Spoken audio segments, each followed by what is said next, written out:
You ready, Margaret?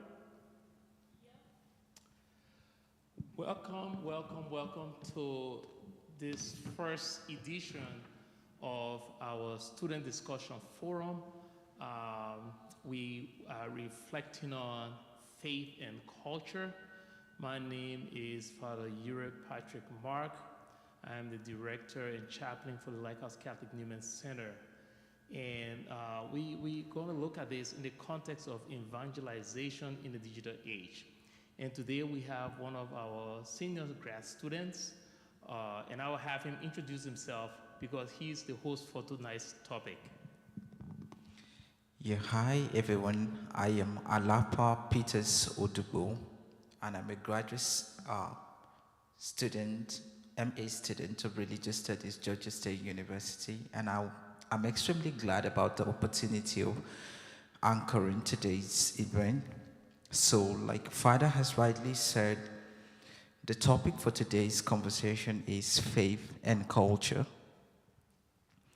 So, we will be seeing how our faith as students can help in bettering our lived experiences on campus.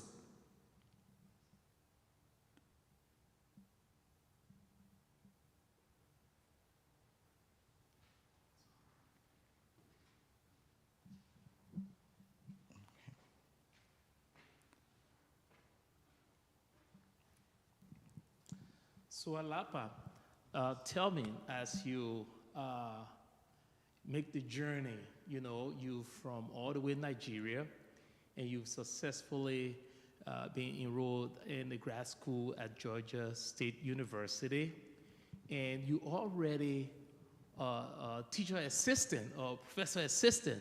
So let's start with you. I know you hosted this, so tell us, when we think about faith and culture, coming from Africa or coming to the United States as a student, you came with your faith, but then you have a culture back home. But then at the same time, you are engaged in a new culture, in a multicultural reality. So just share with us your journey as a person of faith before we get deeper into the conversation. Yes, when we talk about faith and we talk about culture, these are two different things. Culture has to do with people's way of life, and sometimes one has to really think deeply when we talk about culture. Culture could change, a lot of things could make culture change. Like when people's way of life does not support morality, that kind of culture is questionable. And a lot of things in the world today do not really support worthy or good culture. So, that is a problem we have in all parts of the world. Yes, so I'm from Nigeria. I have a different experience of life in Nigeria. And coming to the US, it's a different place for me. Yes, so back to the second half of the culture, the question that has to do with faith. Faith pertains to one's experience with God.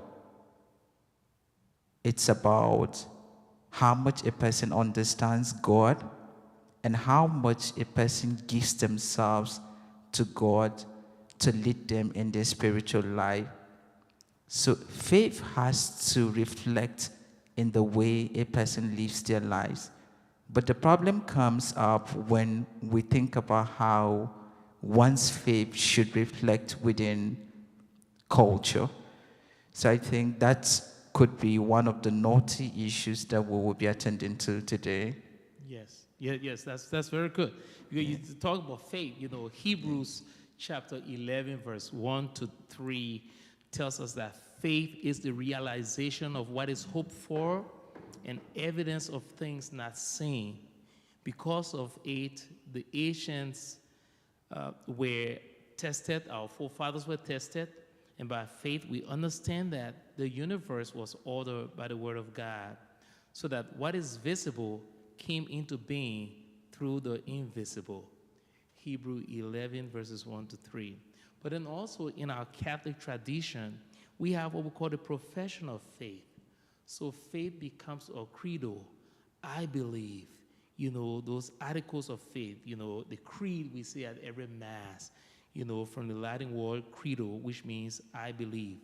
That is to believe and to be committed to that which we profess, a body of teaching, we believe in one God, the Father Almighty, and He's creator of heaven and earth.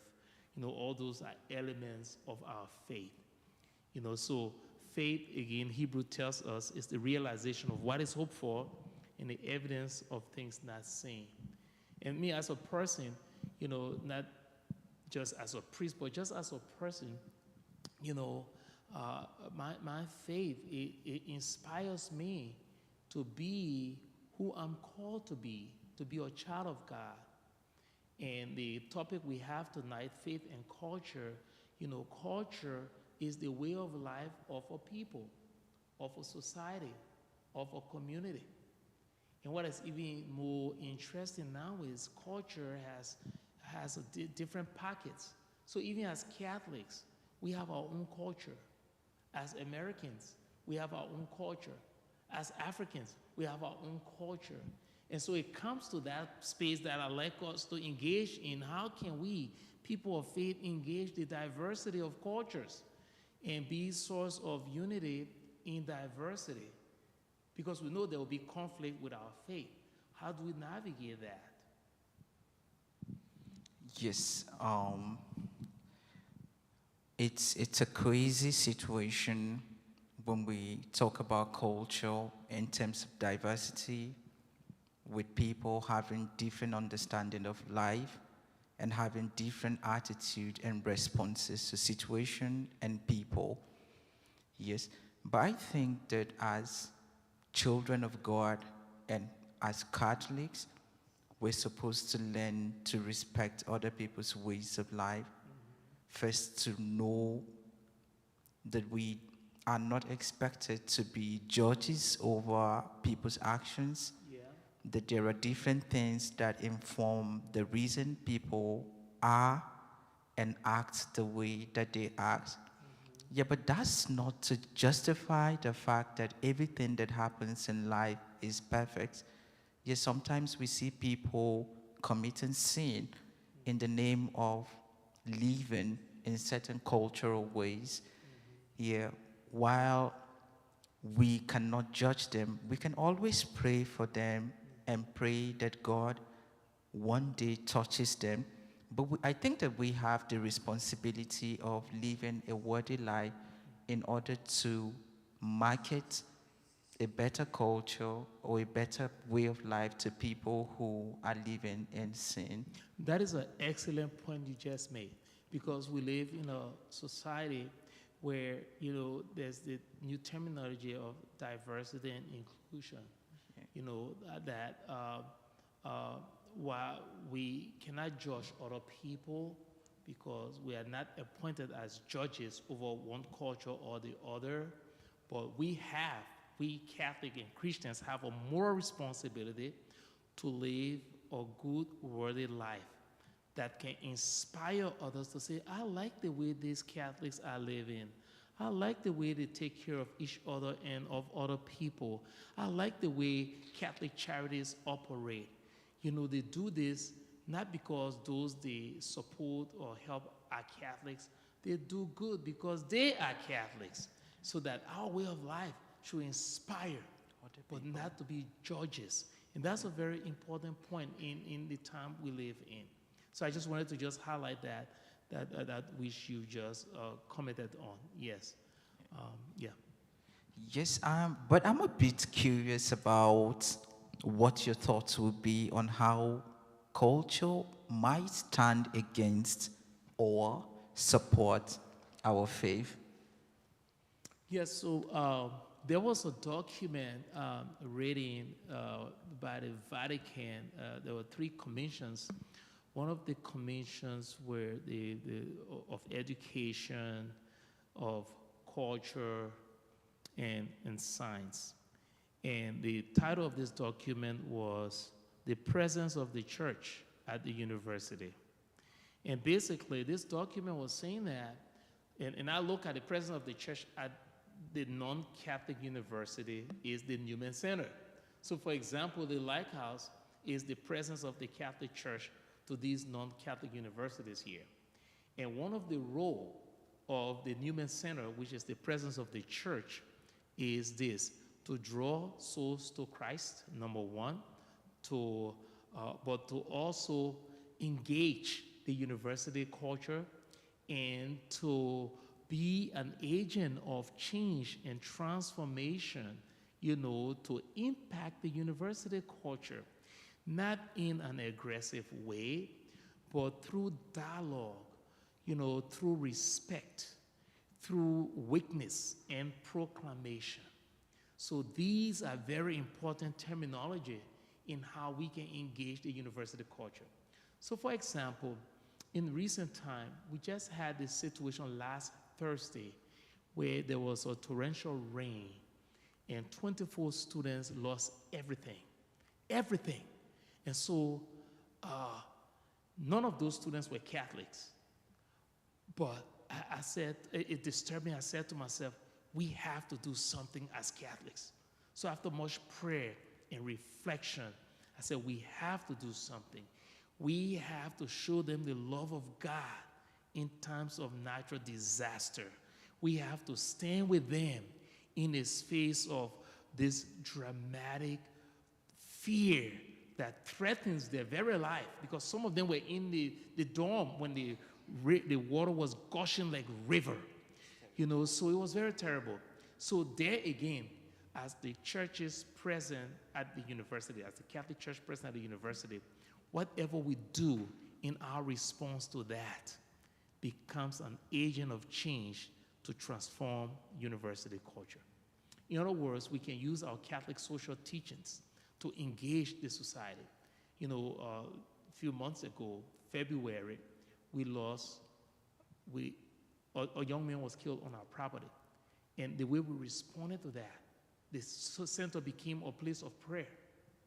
And we start public parking on the property, and people can always come to memorialize this young man where he was killed, and so that's a way to transform culture. So what is your insight, as a student, and all you got to go through? What is your insight in how can we be agents of change and transformation in culture, especially as we talk about evangelization in the digital age?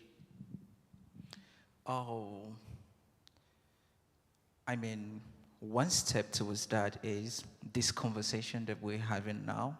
Yes, we are trying to, I believe, with the insight we're sharing, it's an opportunity to reach out and touch many lives, not just Catholics. And then the other part is we believe in the training that we have and are giving out to students in this center, and we believe that they would be ambassadors of the church and ambassadors of noble ideals within the society.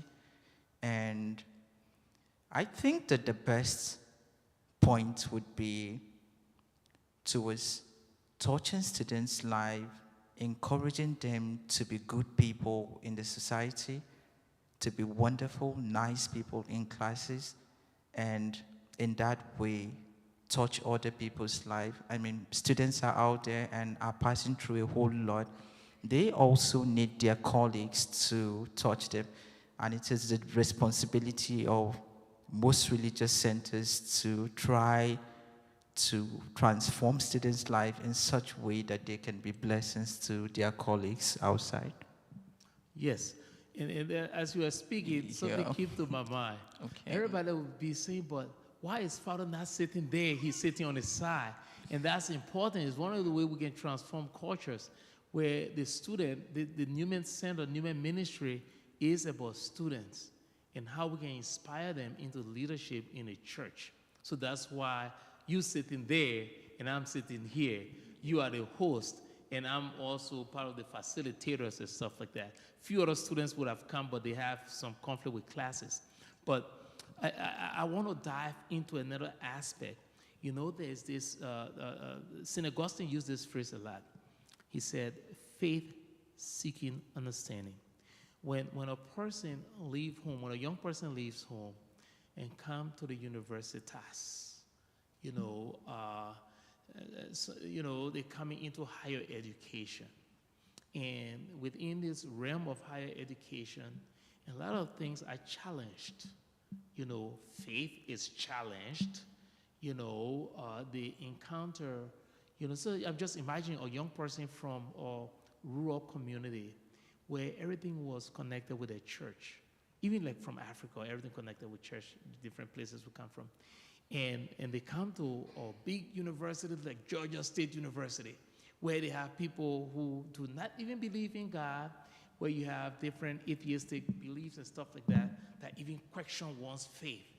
St. Augustine would say this is a time where in higher education, I'm just putting it in this context, faith becomes an opportunity to seek understanding. So a young person, a collegian, try to seek deeper understanding of the mystery of God, of their own faith journey, and to see how their spirituality and the intellectual life can have a balance and a meeting point from the head to the heart.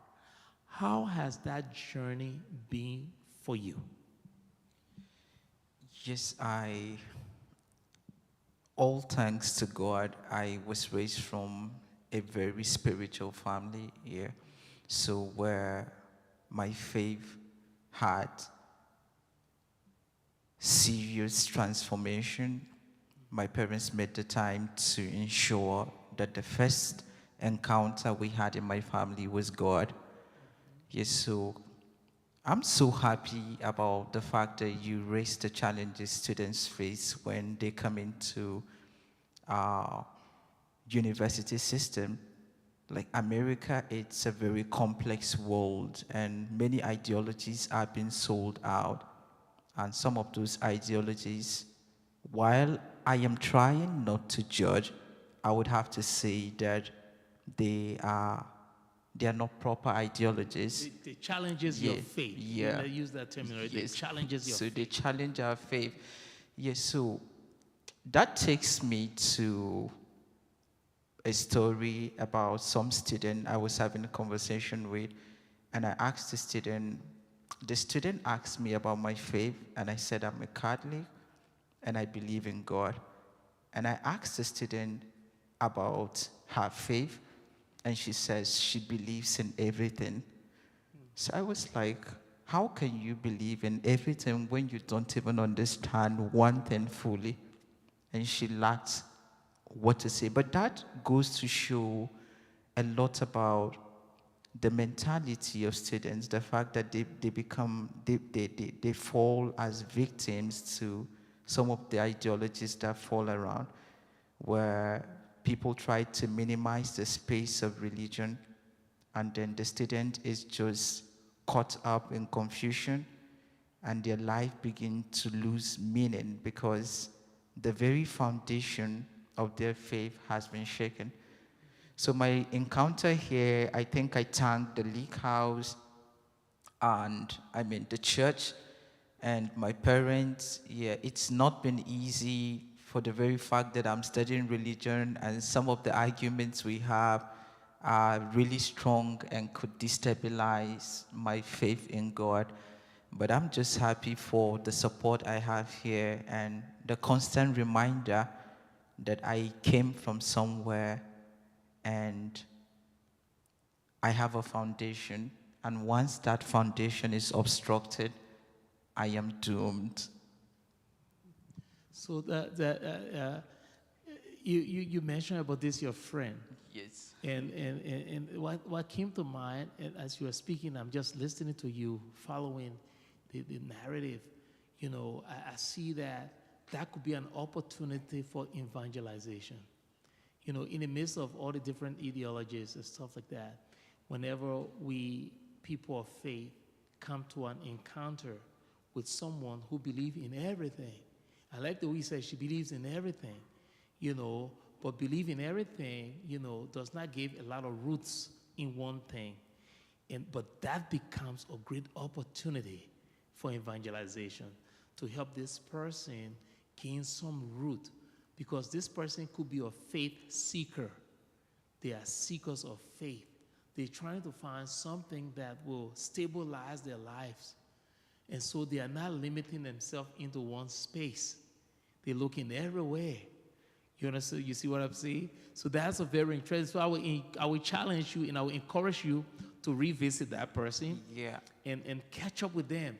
And, you know, have some good story, Bible story, to share some story with them. You know, yes. What you have to say about that? Yeah, it was a powerful encounter. We had a lengthy conversation, and like you said, I think you're 100% correct about saying that such a person is just very likely to accept initiation or proper introduction into a faith, like into a belief, if one is able to provide full conviction here. Because when she said that, the first thing that came to my mind was St. Augustine. I don't know if it's St. Augustine or St. Thomas Aquinas, who says, our hearts are restless until they rest in God. Yes. until they rest in God. Yeah. So I mean, for such a person, and we have a lot of them. I had the encounter with another student who happened to be a Catholic.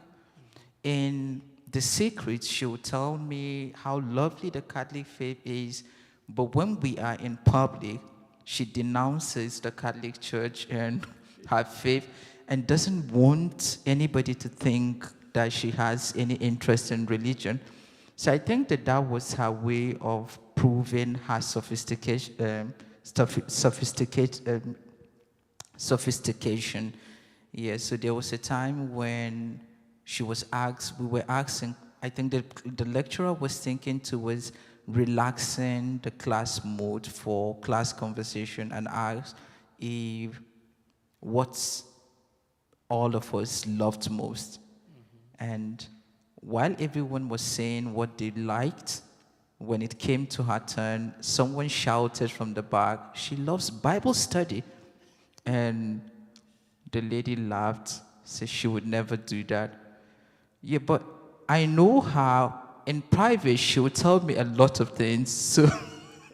So I think that that says a whole lot about people who are out there and who just need someone to talk to them.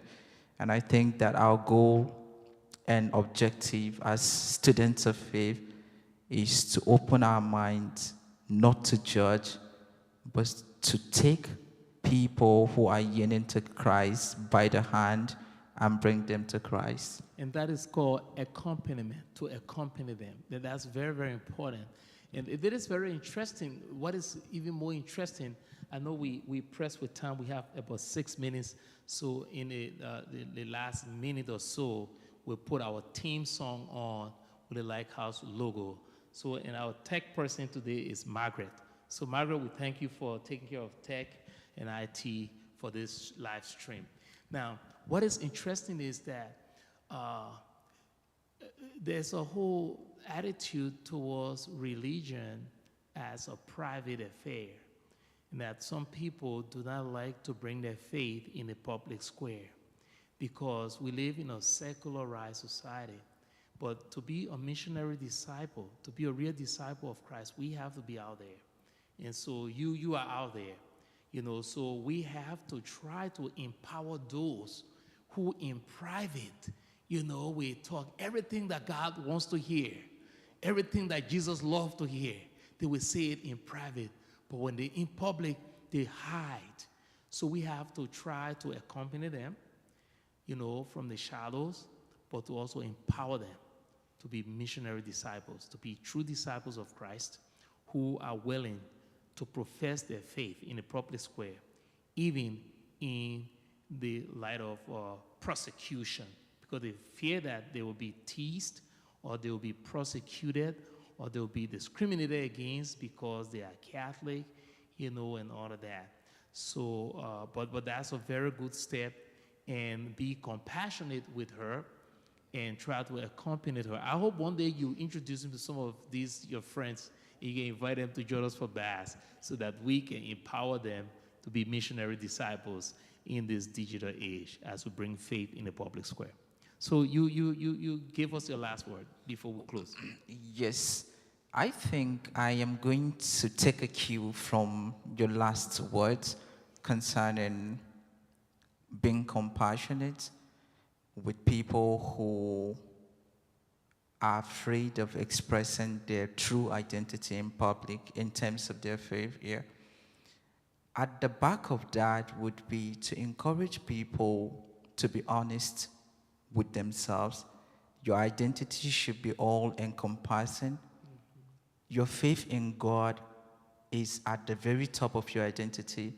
And you should be proud about saying who you are and the very fact that you believe in God.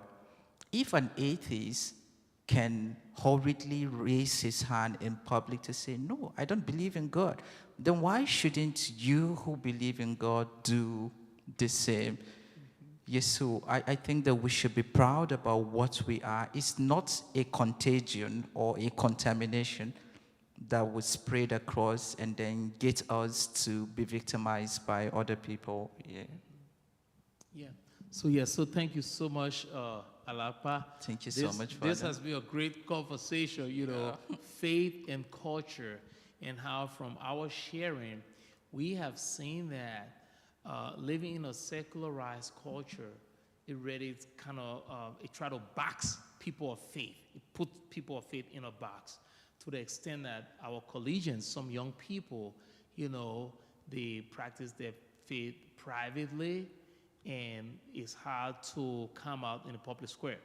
And so the Lighthouse is on this new trajectory, transforming collegians into missionary disciples and peer evangelizers, where we train our young people how to be a disciple of Christ, how to be a disciple on mission, becoming a missionary disciple, and to reach out to those who are faith seekers or those who are former Catholics, and are no longer practicing their faith. What we can do to ensure that they practice their faith. So we want to thank all of you, our viewers today, and we'll now ask Margaret to turn on to our theme song.